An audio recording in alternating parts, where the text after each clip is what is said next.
Hello, everyone. Sonia Montiel here with College Confidence, where we approach college planning just a little bit differently because we focus on mindset and trust and worth.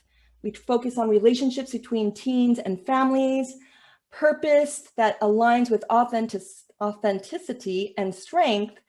And all of that then leads us to clarity in college planning. And I am so excited because we have a special guest, Amy Saloner here. She is a licensed clinical social worker, functional nutritional therapy practitioner, and now family coach specializing on this unique transition from teen years to young adulthood. And what I love about you, Amy, and this is where we align, is we both believe that this cannot just be about the teens. We embrace the entire family unit. So thank you so much for having this conversation with me. Absolutely. It's an honor to be here with you. Yeah, and then just tell us a little bit more. Like when I discovered what your programs are about, you really have this niche of helping teens and their families transition over. So tell us a little bit more about where that came from. Well, I spent a number of years, about almost 15 years, working in various settings of community mental health and working with kids in regional centers. And I specialized in school social work. So supporting kids through their education and supporting families was, a big part of my career for many, many years. And I worked, with a range of families in the challenges that they faced. I left all that work when I became a mom, and I did some other things. But I have a stepson who's 21 now, and he is in school at UC Santa Barbara, our alma mater. And just between the work that I was doing and raising a young man, I began to see all of these gaps and, even in our experience, and just was really, and watching, especially through the pandemic, watching families really struggling with the transition, not knowing what to do. Even in my family, I have nieces and nephews who had gone off to college. Some of them really struggled. Some of them came home, and I really started to explore, what is it that's happening? What is it for these teens that's really going on? And I just, working with teens has always been a place that is in my heart. I just love that population. And working with families has always been, as a family unit, has always been my focus. So I just began to pull together all my experiences, all my training, and started to offer this work to support families because I found it was just so needed and important. And you know what's I'm celebrating inside because in our work as a college counselor, somehow we've been misled unintentionally, where we think that a high achieving student automatically has the skill sets to become this successful young adult. And it's because it's the only transparency that we have as parents. We, like, okay, grades. If the grades are great, then obviously they can, master adulthood. If they're taking an AP or college class, well, that should be enough for them to master and, navigate young adulthood. So this is why it's so important. And my work does kind of stop like, oh, yay, congrats, you have options after high school. Here's your plan. And then the gates are open, and then we're all crossing our fingers with our hearts like, good luck to you. Hope you navigate. So Right. what's the maybe particular challenges that you're seeing in that when the gates are open and they're riding off into the sunset? Right. I love, it's the point that I really like to get to, is that our children go through a graduation from high school. They get that diploma, that they have accomplished classwork, but have they learned the skills they need to really live their life? Have they learned the skills to feed themselves, to take care of themselves, to enter into new relationships, and especially new relationships on a college campus is very different, right? You're on your own, you're independent, there's so much more freedom. How are they taking care of um, their body, their connections? How are they managing their money? How are they managing expectations? How are they managing their time? So, they're gradually through high school gaining more independence, doing more things, right? They walk through over certain thresholds. They start driving a car, so they're given more independence. Maybe they get a job and they're learning some of those things. But when they're on their own, it's different. And I watched this in my stepson and in his friends, and just this, like, there was this low grade anxiety continually every day, and a sense of not really feeling confident about some of these just life skills. And so that's where I come back to is we have to acknowledge the transition more. It's not just the graduation from high school, but it's a graduation into a higher level of independence and autonomy. And how are we recognizing that? How are we addressing the relationships in the family unit? How are we establishing what I like to say that I help families or help teens do is to establish roots and wings. Okay, so establishing these firm roots in their support and their nourishment and their love and their self-care, and also the wings to fly and really soar and explore the world and feel confident. These are two really important things, and it doesn't just happen overnight, and it doesn't just happen automatically just because a child does well in school and has friends in high school. It's different when they move on. Well, I mean, and then I'm going off track with our questions that we had, but I'm imagining, parents listening in and saying, yeah, I have these worries, or I've never thought about this before.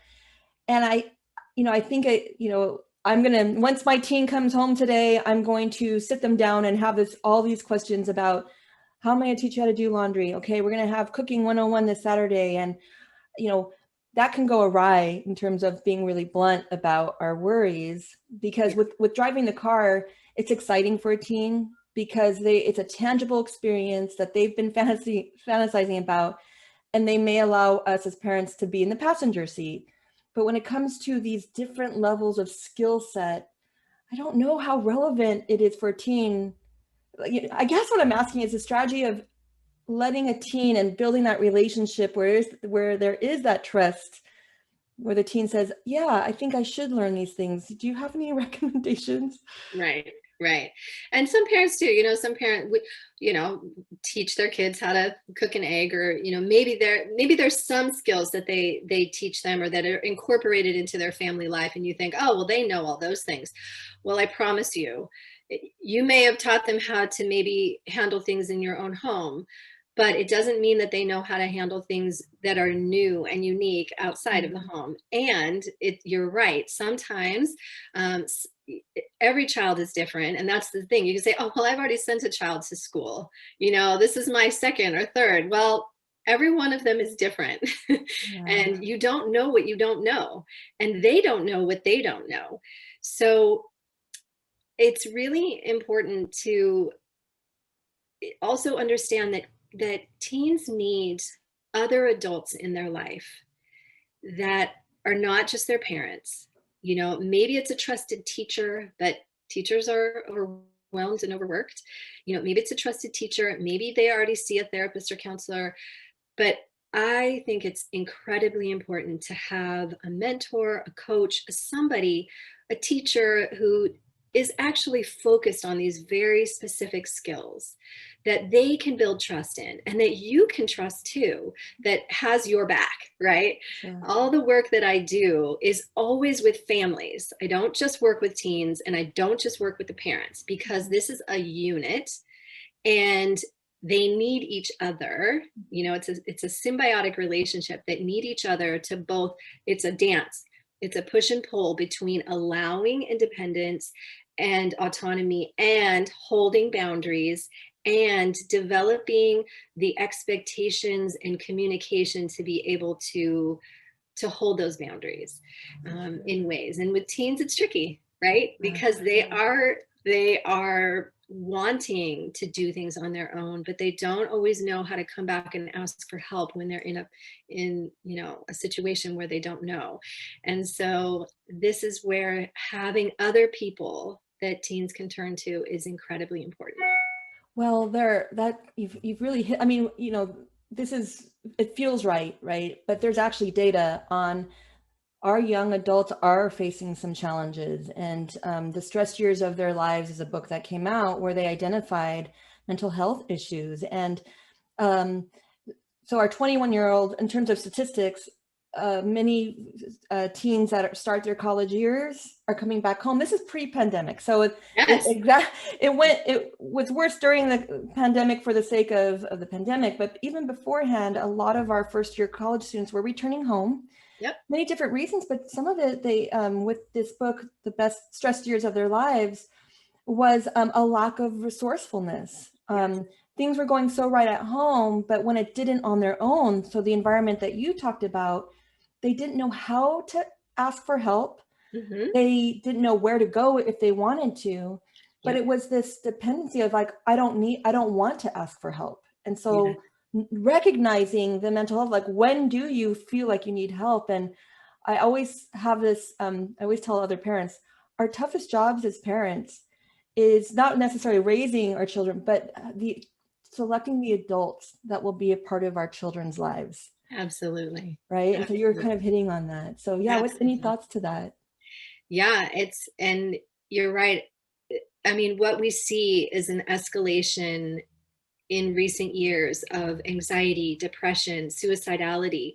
These are real, and the numbers are climbing, especially during this period of time. It has definitely increased, and this is the age where they don't their executive functioning is still developing. Okay, and so they have an impulsiveness. This is just biology. They have, it's actually designed in them to be, they have all this energy and creativity and drive and force, but they also have this sense of um, invincibility, Mm, and also paired with the stresses, when they're facing these stresses, and if they're not talking about it, then it puts them at higher risk of these mental health challenges. And the number one thing is to support them before they go away, to fortify their toolbox, I like to say, right? They may not be in this position now, but it may be in the future. And if we provide the tools and the connections and the knowing how to ask without taking away their autonomy, gives them, it empowers them to make these good choices. Um, and it's true, the resourcefulness is the key. We don't we don't want our children to go through challenging things. It's a normal part of being a parent, right? We don't want them to hurt, but we want to create opportunities for them to fall down but be able to pick themselves back up. And that's what working with a mentor, working with somebody, gives them a model, somebody other than their parent, because they're wired to separate from their parents. mm, But you want to have them imprint and connect to other adults that are, healthy role models. amazing. Oh, Amy, so it's like we all need you. Like, I'm thinking about my 12-year-old, like, all right, when we started. What are the services that you offer to families? I know that there's some variety of things that families can engage with you. Yeah. So a lot of what I do right now is I teach about resilience. So Mhm. resilience is this idea of, it's like a rubber band, right? You get stretched, you face a challenge, but you bounce back and you're stronger. The challenge is that when we stretch that rubber band too much and too far, too often, we lose our resilience. So we have to understand how to fortify ourselves as parents and to begin to teach these skills to our teens as well. So I teach a course called The Resilient Family. It's actually a self-study course. It's very easy to take. It's on my website. It's a 6-module course, and I teach body, mind, relationships and purpose, or connection to spirit, whatever works for you. But the idea is that that there's this greater sense in the world that can guide us, and it could be our higher selves, it could be God, if that's what you feel called to, but it's non-denominational, right? That we have to learn how to fortify our bodies. We have to take care of it. We have to know how to take care of ourselves. We have to manage our minds and our mental health. We have to manage our relationships. And when we learn how to do these things, when we create resilience in these 4 areas of our life, then we have the capacity, when we face challenges, to respond accordingly. Now, I did this course during the pandemic, so there's actually some information in there to help fortify the immune system and make sure that we're healthy and strong. But there's so many other pieces to it. And so that course is an easy way to connect in with the work that I do. What piggybacks on that is the community that I'm building. And you don't have to take the course to join the community, but the community is an opportunity to connect in with other people, other parents and practitioners who are interested in this idea of resilience as well. And we have a call once a month. I'm building a platform to be able to communicate, to share all of our wins and challenges. I'll be bringing in special guests. It's growing. So it's a place to continue that conversation that stems from the course that I wrote. So I offer courses. I'm excited to be offering a course to your community, yes. Which is all about what we've been talking about today, the building roots and wings. That, we start with the first workshop, which is really about the family and about honoring these transitions in a really healthy way. And also, preparing our, basically fortifying our relationship and supporting the expectations as the teen moves on to independence. The second part of the course will be just for the teens. And that's where we start to dive into some of these life skills, some of these really important things for them to consider in the future about, where they can go, how they can take care of themselves, what to consider when they're on their own. So I'm really excited to be sharing those in July. Yep. With your community. I also do individual or family work. So as a nutritional therapist, if somebody is dealing with health issues in particular, I love working with teens because I think they're just in adolescence beginning to really embody who they are and really want to take more personal responsibility. So for teens who are facing any health challenges, I love to work with teens with nutrition. But I'm also working with families one-on-one or as a family unit to support individually through specific transitions. If a family is really struggling with this graduation time, then I also work as a family unit to help guide a family through particular transitions. It's not long-term therapy. It's really just addressing that particular challenge at a time, which I love to do. So those are all the ways right now that I connect with families. Well, and I'm going to be on that resiliency community call. That's what date is that? That's May 19th? Yeah, so it's Wednesday, May 19th at 10 a.m. Pacific time. And if you follow me on, I'm often on Facebook and Instagram at Amy Saloner Professional. Just find that handle. And I have a link tree in my Instagram that you can find the link to those. We'll have I'm going to make sure we have all the links down below in the description. Yeah. What I love too is that, I think about the a relay race, during that transition time of passing the baton, you're there. Yeah. And you're there in many different ways, depending on the unique needs of the family. Yeah. And it's lovely because the two-part workshop for college confidence families, which I'm making every family sign up for. So you guys, you're all signing up. What it is, it's like, it is an honesty, like the family one is, let's just all embrace what's coming up, at least make it transparent, at least planting the seeds that these things are likely to come up. Yeah. And then, so that's one part of the baton, and then transferring the baton over to the teen to say, okay, teen, now you have Amy, and talking about more deeper concepts and skill sets needed in this transition. And then should they continue to want that coaching through that, especially that first term of Yeah. college years, or Yes. whatever path it is, I don't Yes. want to just, whatever option that is, then that is really truly such a great kind of transformation that can happen with someone that's a companion alongside. Exactly. So Yeah, that's, as somebody who's walked through it, yeah, and supported, it does really help to have, somebody who's got, the bigger picture in mind and can help support just that transition. Is just, I've found that powerful in my own life, yeah, having somebody by my side. So yeah, for I sure. like to give back for that. Well, is there anything else that I didn't ask that you would like to address before we leave you? Um,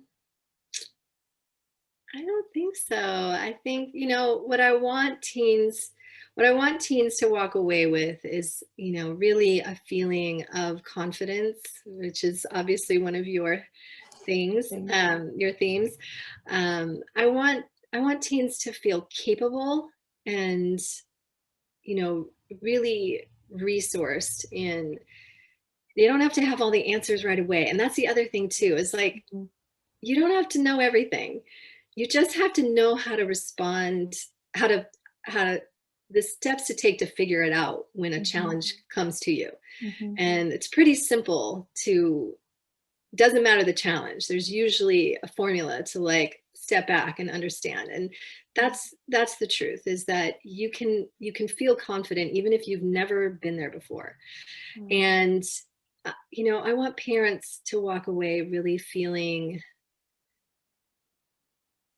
like they trust the process, and they trust themselves, and they trust their teen, um, and that they know that they have done an incredible job, and it's really up to their teen after that to make the next steps, and to trust that, especially in creating space to allow the real the real honoring of this time. When you look at other cultures, when you look at various cultures, indigenous cultures, they honor transitions in a much deeper way than we do. And Mm. there's a reason for that, because it's about embodiment.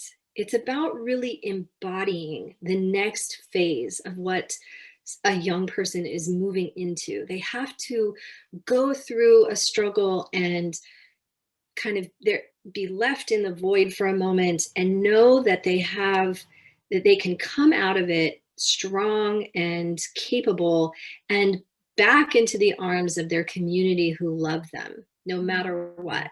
This is what happens in many, many indigenous cultures, and I think in our culture we miss the mark.